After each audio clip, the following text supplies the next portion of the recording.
বিএনপির নির্বাচনী ইশতেহার 2026-এ বলা হয়েছে, আসন্ন ত্রয়োদশ জাতীয় সংসদ নির্বাচনে জয়ী হলে রোহিঙ্গা সংকটের দ্রুত সমাধান করবে বিএনপি।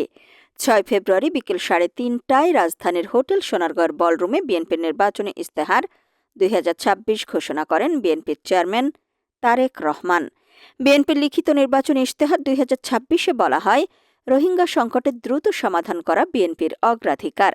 দীর্ঘ 8 বছর ধরে জনগণের ম্যান্ডেটবিহীন সরকারের পররাষ্ট্রনীতি ব্যর্থ হওয়ায় রোহিঙ্গাদের নিজ দেশে প্রত্যাবাসন শুরু হয়নি।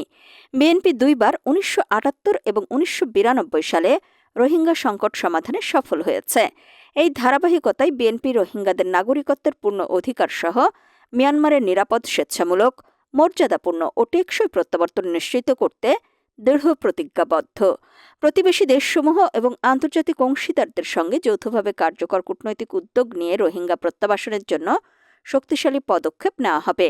এছাড়াও প্রতিবেশী রাষ্ট্রগুলোতে বন্ধুত্বপূর্ণ সম্পর্ক গড়ে তোলার প্রতিশ্রুতি দিয়ে ইশতেহারে বলা হয়, বিএনপি প্রতিবেশীদের সাথে সমতা, সহযোগিতা ও বন্ধুত্বপূর্ণ সম্পর্ক গড়ে তুলতে প্রতিশ্রুতিবদ্ধ। সম্মিলিত অগ্রগতি নিশ্চিত করতে পারস্পরিক শ্রদ্ধা ও ন্যায্যতা সেই সম্পর্কের ভিত্তি হবে। উদ্যোগ এবং প্রচেষ্টা সর্বদাই অব্যাহত থাকবে।